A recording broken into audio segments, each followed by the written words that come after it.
Right now. Here we go, and we'll get rolling. So I'd like to welcome everyone here this evening. This is a webinar, so only two or three of us will be available to speak. Uh, Anybody who would like to ask questions, either through the presentation or immediately following, please use the Q&A function in the Zoom webinar, and we'll try and get through the presentation with enough time to allow for a few minutes for questions at the end. But I wanted to introduce our two panelists for this evening. So Jamie Moorhouse, the District Rotary Foundation Chair, will be walking through part of this, followed by Kurt Kowalchuk, who will be really carrying the main aspect of the presentation this evening. What I wanted to stress is we've now been using the Club Runner grants module for district grant applications for 2 years. Now, we started with the 2022-23 Rotary year, and because a lot of the projects have a 2-year time horizon on them, that means some of the earliest projects that we've started with this new module are reaching the point where the final project reports are due. When we unrolled the system, knowing that we had this 2-year window, we really didn't put a lot of emphasis on what the reporting would look like at that time. And that's what this evening is about. So we're going to begin with Jamie, who will actually walk through a bit of a demonstration as to how to apply for a district grant. So this is the process that we've been following now for the last 2 years. And Kurt will take over and show how to complete grant final report for a project that was launched in the system. So anything that was prior to the 2022 year would have been on our old system, which is now pretty much fully. Actually, it started 23, 24 on this system, Craig. As When as you're that came out, I realized that, but thanks for pointing it out, Kurt. Yes, the 23-24 year is the correct one.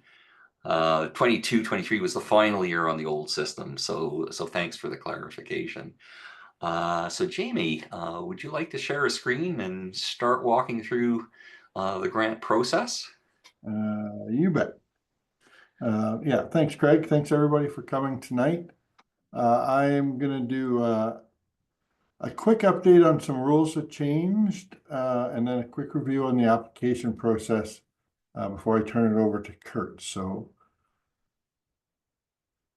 the first thing is the update, and it's good news if you're working on global grants.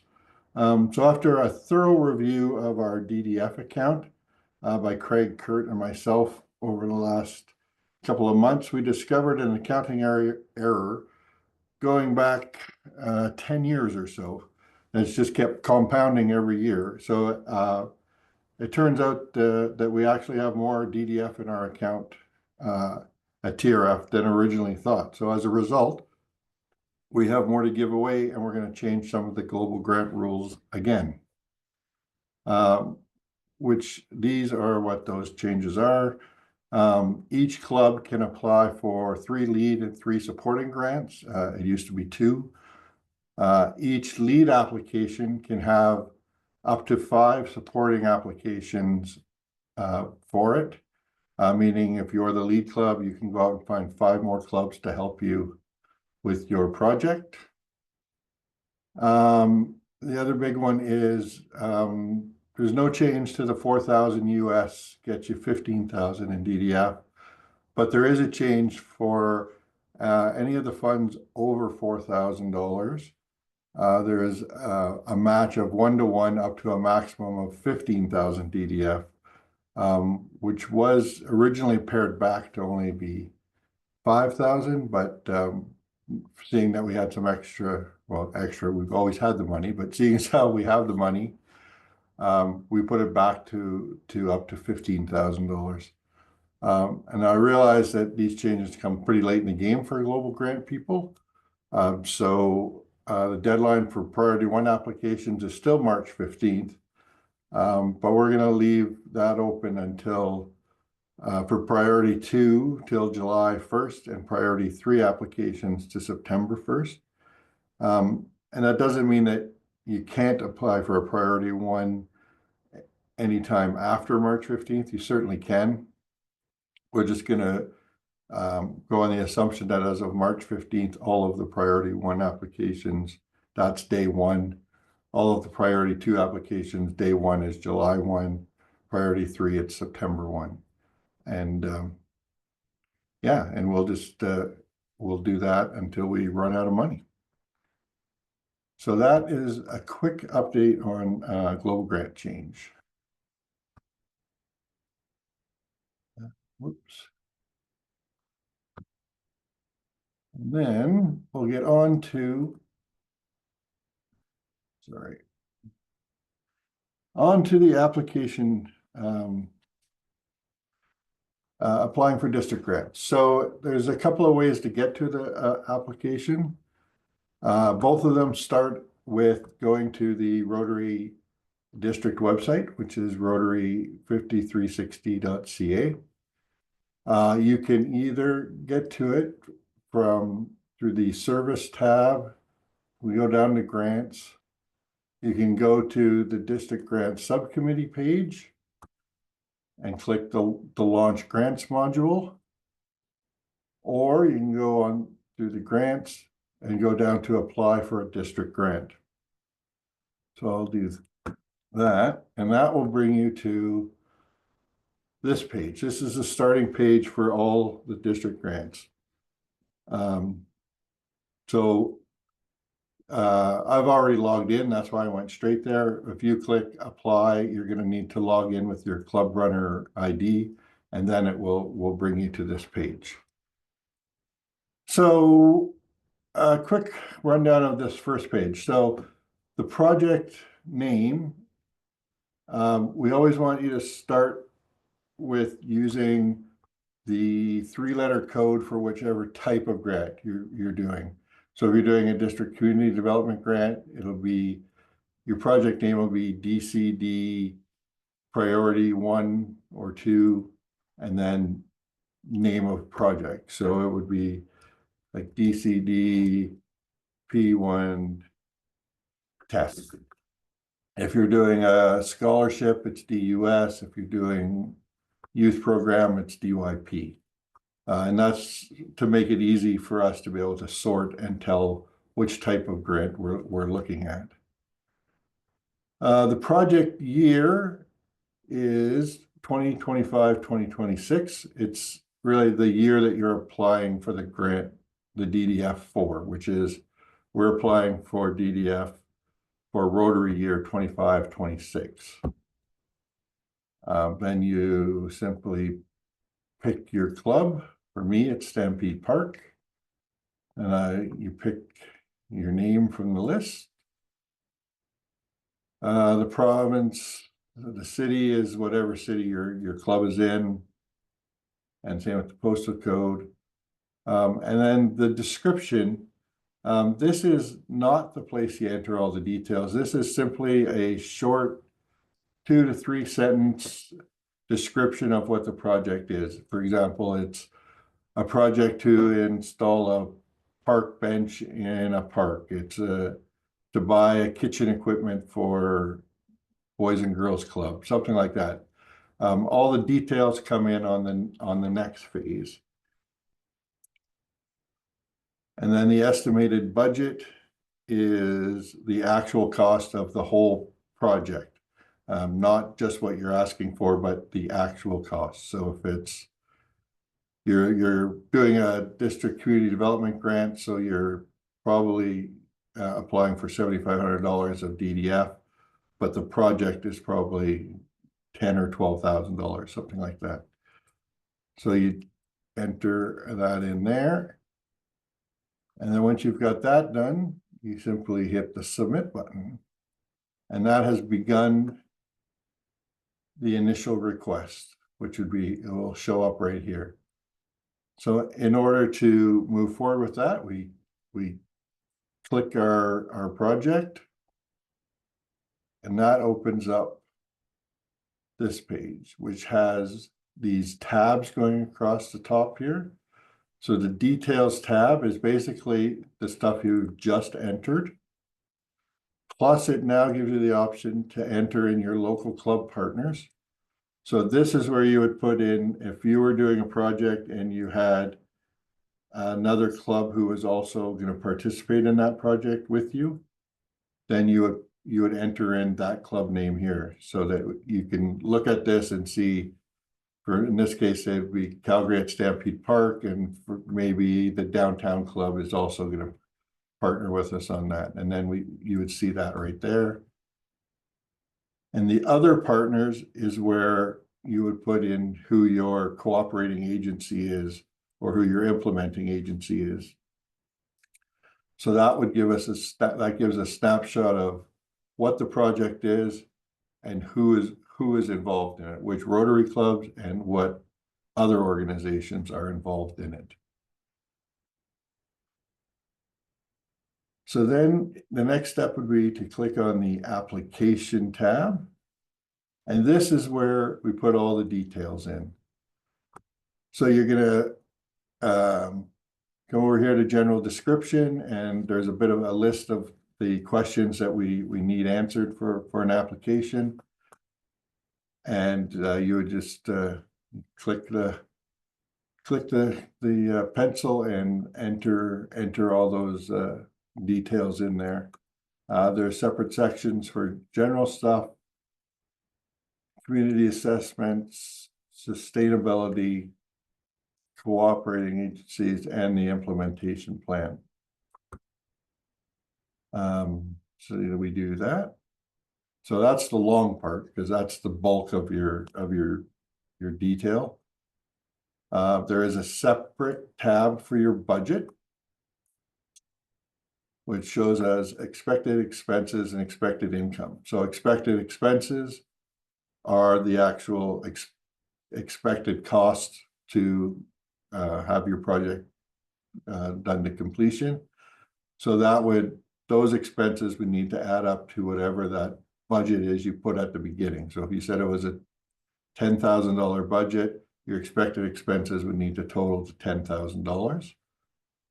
And the expected income is how you're going to actually fund those expenses. So this is where you would put in, you're putting your $2,500 from your club, you'd put in your expected $7,500 from DDF to give you your $10,000. And if there's money coming from other clubs, you would put their money in there as well. Which then goes to the documents tab. And so this is the spot where all of any documents that are associated with the project would be uploaded. That includes, this is where you would put in your club approval form that needs to be signed by your club president in order to submit the application. So you would upload your club approval form, any club approval forms from other clubs that are involved in your project. You would upload your letter of cooperation from your cooperating agency. You would upload any document that's related to your project. That could be, a letter from the city saying that it's okay for you to put a bench in this park. And you could, if your budget is complicated, you could upload a spreadsheet of your budget if you like, with more detail than simply writing out those expected expenses. So that's that. And the project overview tab is just that. This is where you would go in order to basically print off a copy of what your application is. So once it's all filled out, you would actually see if I had actually typed in everything for my general description and all of this and my budget, all of this would be out. You could print that off as a PDF, and now you've got a copy for yourself and your own records. So it doesn't just live out on the website here. And that is actually all there is to doing this. I said it would be a quick review, and it certainly is a quick review. So that's all it takes to start an application. And then when your application project is finished, then you would head over to the individual report part, and that's where Craig or Kurt will walk us through what he's looking for. Okay. Well, I think before we jump on to Kurt, Jamie, there are a couple of questions here that I thought might be a good chance to fire them to you. I'll give you two and take one myself. So the first question for Jamie is the $15,000 of DDF available for each project for a club, or all the clubs compete for it? Each. So it's $15,000 for each club. Okay, and the But second it's only for a lead club, right? So you have to be a lead project in order to get the extra matching. Okay. Supporting grants haven't changed at all. It's still $2,000, gets you $5,000 of DDF. But if your club has 3 lead projects, they could qualify for each of those could qualify to get the extra DDF in matching. Okay, and the second one, you mentioned VTT. There's a question here around what that acronym stands for. Oh, VTT? Yeah. Vocational training teams. So that's where you can either take a team of Rotarians to a location to do training, or have people come to our district and do training. Craig's actually the expert at VTT.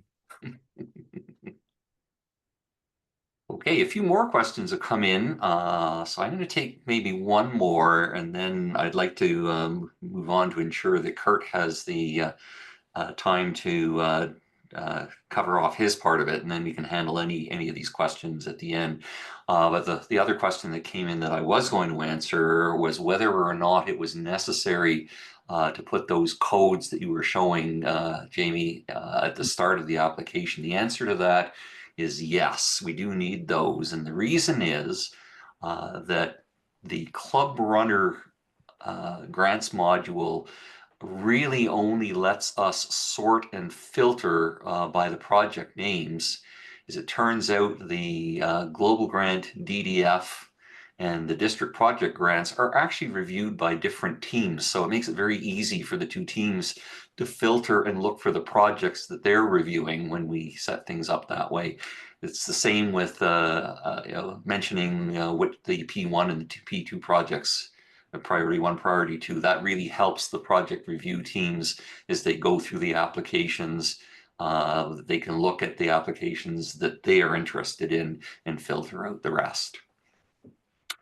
So a bunch more questions, but maybe we'll continue on with the overview of the reporting process, and then we'll try and get to the rest of the questions at the end of the session.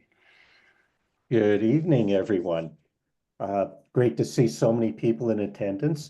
And looking at the questions, I'd like to emphasize that the intent of this meeting was not on how to apply for a grant. It was how to report on a grant that you're closing off and previously applied. The application process was covered quite thoroughly back in the October grant webinar, which is part of the reason why moving on to the actual intent of this webinar. And going through the application process was just to touch on it. So thank you for that great overview of the grant module. And I'm here to talk about reporting for the district grants from 2023-2024 Rotary year going forward. And this includes grants for community development, youth programs, undergraduate scholarships, travel, vocational training team grants. All of these grants are reported on the grants module in Club Runner, which we'll get to in a minute. And although you apply for DDF for global grants using this module, all global grant reporting is done on my Rotary in the Grant Center, the RI, the Rotary International grant center, not on this system.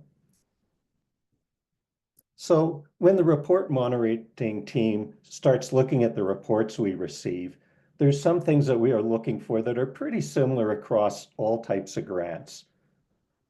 Was the money spent on what the application said it would be spent on? If it's significantly different, was approval given for the change? We understand things do change, but if your project changes its intent and scope, you do need to get approval from the grants committee, not the reporting committee, the grants committee. And a copy of that email should be filed in the document section of attached to your grant. Where funds committed or spent after approval was received from Rotary Foundation. You cannot spend money or even commit money before it gets approved by the Rotary Foundation. This is a foundation rule. There's no exceptions to it. The flow of funds needs to be very clear and documented. Canceled checks, proof that you paid your suppliers. If most of the work was done by another organization, say the food bank, you have to show a canceled check or a proof of a transfer to the food bank of your funds and the district funds. You need that. And you also need contracts, invoices, receipts, as applicable for everything, whether it's paid by the club or by a third party. And there's some exceptions here for the youth grants. And I did notice that one of the questions was about scholarships, saying that the answer is yes, you do need proof of payment. Ideally, you are paying the scholarship to the post-secondary institute, not to the student.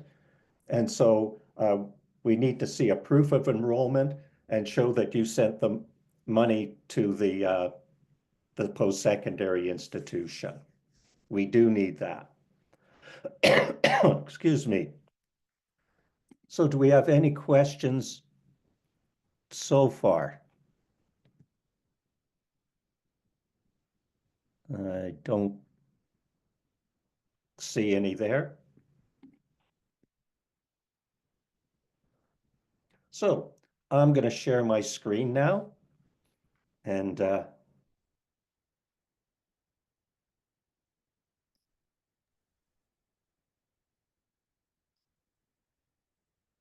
there we go. So I've already logged into the system, and I need an existing grant to use as an example. So I'm just going to pick the first one that's on this list. So as was pointed out, you have all the tabs. We're looking at two tabs related to reporting. One's the individual project report tab, and the other is the documents tab. So we'll start with the individual project reports tab. So what there's in this section, there's quite a detailed explanation of what we're looking for and how to enter information into the report page. I'm not going to read all of that to you, but I will talk about much of it. The first part that you need to do is fill out essentially a form that asks a number of questions that we want answered. And there's, I don't know, whatever, there's 8 of them or so that are standard for every single type of grant. Then there's others that are specific to that particular grant type. This being a community development grant, we're asking for tasks completed, project description, was there cooperating organizations, and any funds used for administration or operational expenses. And after you fill in that, answer all the questions, make sure you press the update button. You don't want to leave this page without doing that, or what you've entered is going to be lost. Okay. The next section is the financial reporting side. The first part is the sources of income. Well, one line gets generated when payment is made to the club. A line gets generated by the system of the district grant. You're going to have to add the amount that you've put in, and would be something like club contribution. And this, of course, is club other. And I know it defaults to US dollars. All reporting is done in Canadian dollars. And I'll come back to that in a minute. Certainly on this part, yes. So club contribution, minimum would be 2,500. Oops, if I could type 2,500, and we need to change this to Canadian dollar. Okay.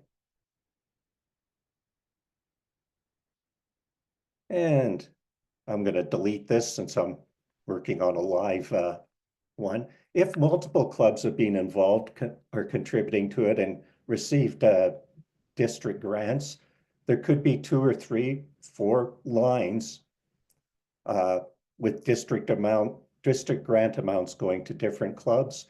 You should have a club contribution line for each of the clubs that have contributed to the project. If another organization or group has contributed to the project, there should be a line in here. So this is funds you've been receiving. And here's where an exception could come in on the currency, is that if you're doing an international project, I can't see it on a local project, a local on-the-ground organizations may have contributed funds in whatever the local currency is. So in that case, it would be still a description of who contributed, club other, the amount in local currency, and whatever local is, and I'm just going to pick one. But the amount you always want to put in Canadian dollars, because that's what we're reporting in.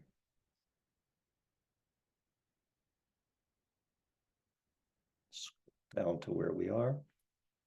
So when you add these lines, after they're added, you can edit them if you've made a mistake, or you can delete them, which is what I'm going to do.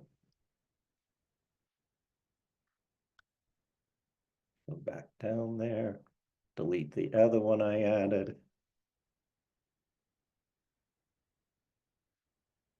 Okay. Now, the other side of financial are your actual expenses. Now, I see here that when this application was created, they entered the budget in here. The budget is back on the budget sheet. This should, when you create the application, this should just be empty. These are your actual expenses. And very much like the income, you need to put a description of the expenses, supplier, local amount. If you're working all in Canada, this is being, of course, Canadian dollars. If you're doing an international project, again, your expense might be in another currency, but the exchanged amount always needs to be in Canadian dollars. And I'm just going to cancel that. Oh, one of the things that I keep on forgetting to mention, one of the challenges we have in reviewing grants is tying the expense lines to the related receipts or invoices. Make sure the description you put in here is the same name that you give to your invoice or receipt. Makes it much easier for us to figure out where everything belongs. Excuse me. Okay, if you have a very large number of expenses, entering information into this section, 30, 40 lines, would be very tedious. You can provide a spreadsheet with the information on it. Again, we do need Canadian. If there was local expenditure, separate column for local with the Canadian equivalent. And yes, a spreadsheet that would be filed in with the documents is acceptable, simply putting a summary in here. Okay.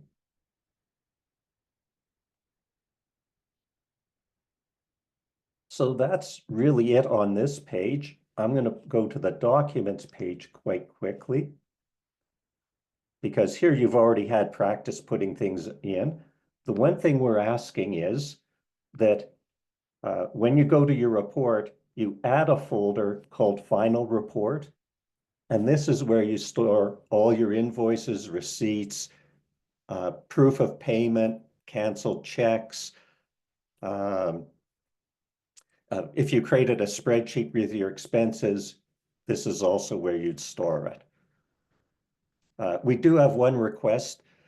When you upload a document and it's called scan3638.jpg, please change the name to something meaningful so that the review team does not have to spend a lot of time trying to figure out what this ties to or what it really means, what's it for.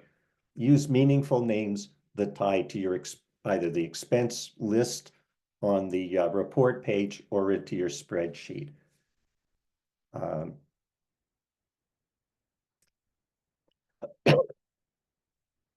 Okay. Once you're satisfied that everything is in here and all properly, you've got everything ready to go, you've filed all your documents, what you need to do is go back to the individual project report page, and there is a button called Submit. If you don't press that button, we have no idea you meant to submit this for review. When you do, what happens is an email is sent to the report team saying there's something ready for you to review. So that's an important step. And that is really what there is about reporting. So any questions? I'm just going to stop my share. What do we have there, Jamie? Craig, somebody? There are quite a number of questions actually on a variety of topics. So I'll see if I can hunt for some that relate specifically to the reporting. We'll get those first. So one here from Judy Cochran on reporting. Can you add the detail in a separate spreadsheet and upload that? Yes, that's what I was talking about, that you can have all your detail on a spreadsheet and upload it. However, you still need to at least put the summary or at least one line on that on the report page for the expense. Absolutely. Okay. From Anita McDonald, do we need to keep track of in-kind donations such as labor from a third party or a partner group? So the answer is no. We do not track that at all. Okay, from Steve Peach, can you speak to the situation where a club has to pay the student because the student paid the tuition first due to timing and or when the student will not issue an invoice? Well, okay, so timing then falls back to the rule that expenditures cannot be made before the grant is approved. So if the student paid the college, the post-secondary institute before the grant was approved, we cannot accept that. That cannot be part of this grant. Now, it is very strongly preferred that we pay the institute. However, we do make exceptions that if the student paid it, we do need proof that the student actually paid it. So the statement from the college stating that it was paid and canceled check, wire e-transfer information of the payment made to the student. Again, we prefer it to the post-secondary, but it can be to the student. Okay. From Randall, can a report be updated and resubmitted? Good question. So the answer is yes, it can Okay. be. Yeah. And Another, indeed, if we come back to you with questions, that's exactly what you're going to have to yeah, do. exactly. From Dave Wortman, do we need to be able to report on expenditures made by a grantee? So on a grant for renovations, identifying each supplier and the amount spent. Yes, because we need invoices, Yeah. proof of payment uh, that the grantee actually paid the funds out. So we need invoices, proof of payment, a statement from the supplier saying the amount was paid. Uh, Flexibility there, but we certainly do need that proof that uh, Mhm, the money was paid out. mhm. And there's kind of a general question from James just around any common pitfalls that you see with reporting that we should focus on. Yes, and the big one, which is why emphasizing the need for receipts, invoices, proof of payment, again, flexible depending on what we have, is start collecting that information immediately. Don't wait a year after you've finished doing everything and try and going back and finding all these invoices. As you're doing stuff, collect the invoices. You can even upload them to the Mhm. site as you're collecting them. Um, yeah, there's a big pitfall is people waiting, a year after everything's done and going, oh, how do I get these invoices? Uh, Especially if a third party actually did the payments, because then you're going to have to ask them, they're going to have to go back into all their filing cabinets looking for all these invoices. Can be quite a struggle. So that's probably one of the biggest ones. Those look like the ones that specifically relate to reporting, so the rest of them will probably be a little bit more general in nature. I'm going to share my screen here again because we've got. Well, I can see one I can answer here. Okay, Is there a way uh, to share the report that's made? In fact, you can print the report and you can print to a PDF. It does allow you to print to a yeah, PDF, and that can then be shared with another club either in or out of the district. great. So hopefully people can see my screen just coming up here because there's been a few questions along the lines of where can I find. So I thought I would just go through that again. So as Jamie showed at the start, on the District 5360 website under Service, we've got a menu item for grants and then a link that takes us to the homepage of the District Grants Subcommittee. We really try to encourage people to go here first because this is where we try to aggregate a lot of the materials and the information that we want to convey to people. So you're right out of the gate when you're qualifying your club, we ask for a memorandum of understanding. You can download the template for that here. And then as we get a little further onto this page, this is where under the documents and policy sections, we maintain links to various resources that we think are useful to you. So someone had asked about the link to the October grants qualification seminar that we did back on the 19th of October. Those recordings are here. I split them out when I put them in the system, the general headings, one for the district qualification, the MOU, one for all the district projects, and one for the DDF for global grants. So you can actually review those three sections of the recorded webinar that we did last October. And in a couple of days, when I get the recording from this one, I will post this recording as well to the same location. Similarly, the various slide decks from that presentation are also available here. So I actually broke that down into the individual sections of the grants qualification seminar. So this is one resource that we have for you is the various recordings and the slide decks from the presentations that we make available here. A couple of people have asked where you get the template for the grant application club approval form. That's this document here that you can download and fill out. Other things that I'll draw your attention to would be the terms and conditions for the various district grants.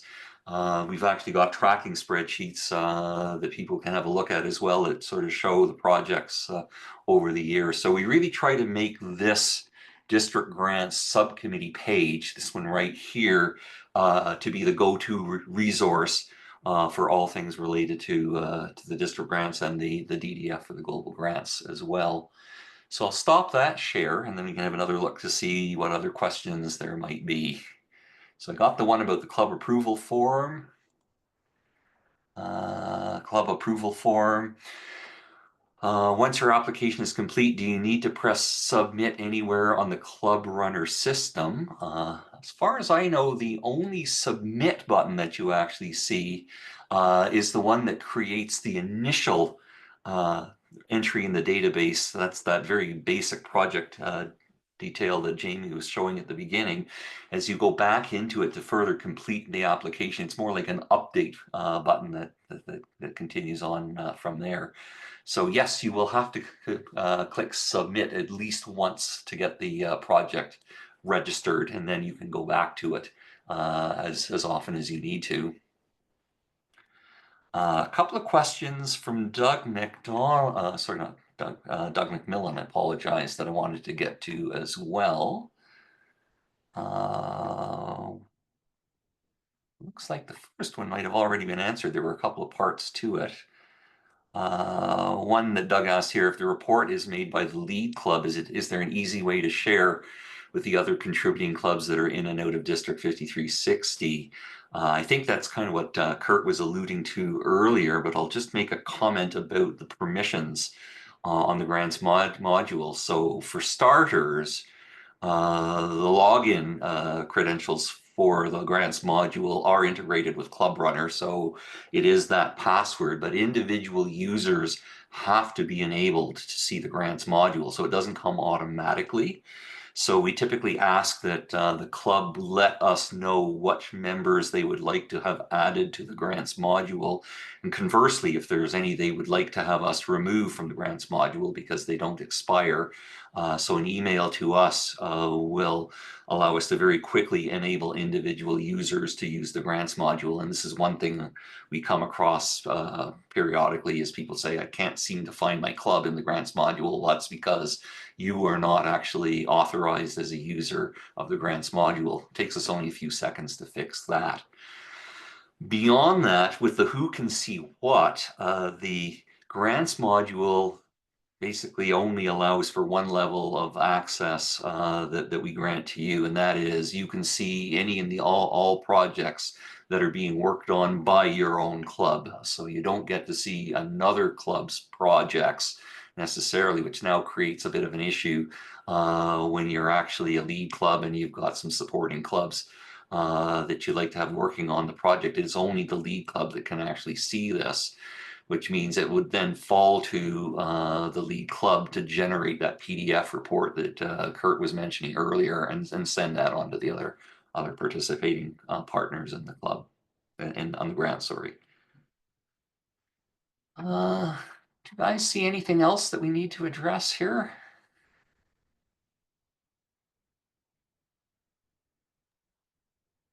There's a question, what are the key documents required for scholarship grant? I'm not sure. Yeah, well, for reporting, it's proof of enrollment. Ideally, again, if the club is paying the institution, and so proof of payment to the institution. And even better if you have a receipt come back from the institution acknowledging receipt of payment. And then there's another one that says, I may have missed this, but what information do the contributing clubs to a project need to submit? The great news for a contributing club is really all they need is the club approval form and the money. And then that's kind of the end of it's all they need. The rest is up to the lead club. But bear in mind that as a contributing club, you are still responsible for your money. So you have to keep tabs, a contact with your lead club to make sure that the reporting has been done. correctly. Yeah, and to So you that don't end, have to fill out anything.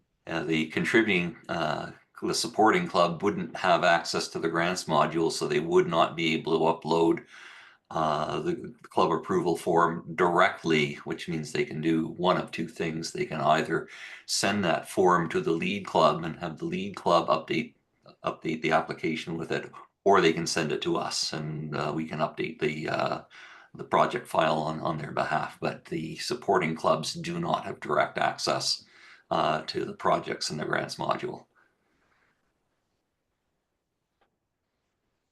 Mary is asking, what about youth grants like RILA and Ripen for documentation requirements? Very specific for those. Is Gail on the call? Yes. I wonder if Eventually Gail can invite possibly answer Gail that to question. promote Gail in if that works.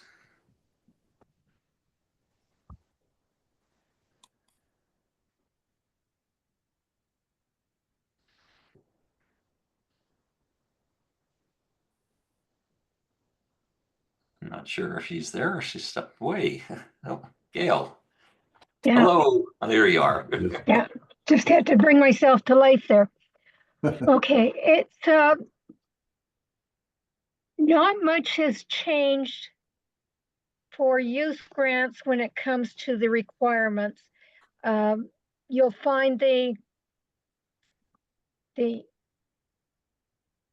eligible expenditures are still listed in the terms and conditions, and but the amount will differ, and I really don't know what the amount will be until after the event has occurred, whether it's a camp or um, expenditures for exchange students. So closer to reporting time after the events have occurred, I will send out an email um, to the clubs that have youth program grants for that year, informing you of what the amounts are for that year and possibly for the next year.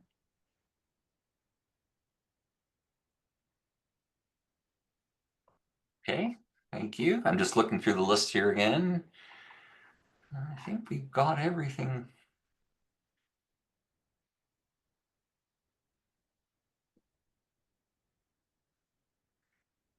From Doug McMillan, are there three priorities for the district grants, the global grants? If not, how should they be integrated? There's only two, each club's only allowed two district grants, so there's only two priorities. Global grants, there's three, and that is up to your club to decide which one is priority one or two. And Yes. just to clarify, there's district grants and global grants come out of different pools of money. So there's no interconnection between the priorities between them. Right. Sorry. Yeah, I think that's what Doug was asking. So, the P1, P2, P3 global grants do not integrate with the P1, P2 district grants. So you can have P1, P2, P3 global, and then a P1 district, for example. And you don't have to prioritize those relative to all of them.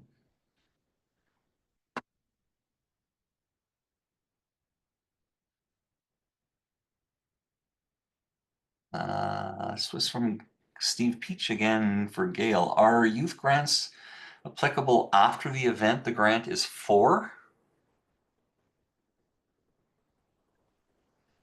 No, the grants are awarded beforehand, but the amount that you can claim is determined after the event. Excuse me.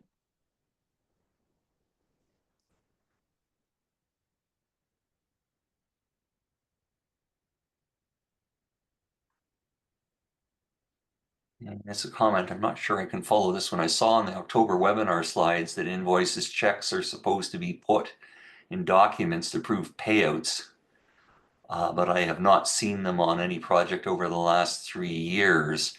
I'll disagree with that. No report would have been approved without proof of that. Yeah. So if the individual can provide an example of a grant that he's seen where there aren't proof of payments, I'd be curious to, I'd be very willing to look at it. Yeah. I wasn't sure if the question actually referred back to the fact that we've been on this system for 2 years, and that going further back, you would have to have looked on our older Rotary5360.org website to see those older reports. Correct. But there's really been no change in the reporting requirements. So, over the past many years, actually, the reporting requirements have essentially been the same, that everything does need to be appropriately supported, and will chase you if it isn't. Yeah, indeed. And yeah, 2022, 23 and earlier, all the reports are on the old system. And yeah, there's, as far as I know, anyone where the report's been accepted, there should be proper documentation of and proof of payment. Yeah.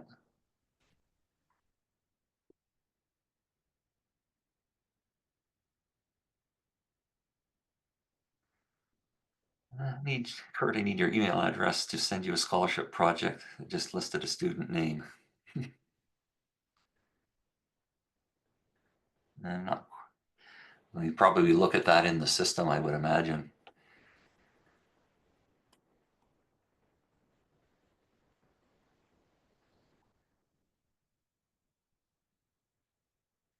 Okay, I think we got, and he's typing an answer, right? I think we got through all the questions.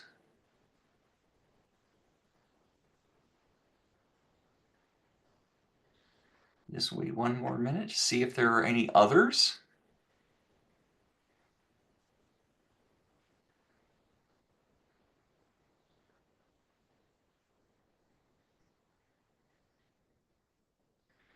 This appears to be present for grants which use DDF. Will there be something similar for all projects in the future?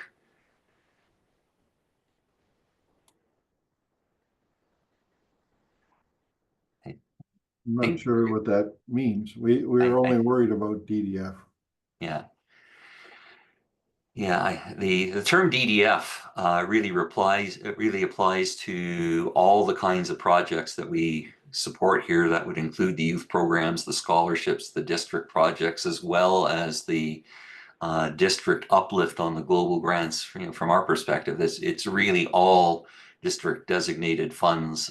We do report back on the district stuff through this website. The reporting on the global grants happens on the grants.rotary.org website, but for all of the scholarships, district project grants, and scholarships, it's all DDF and is all reported through here.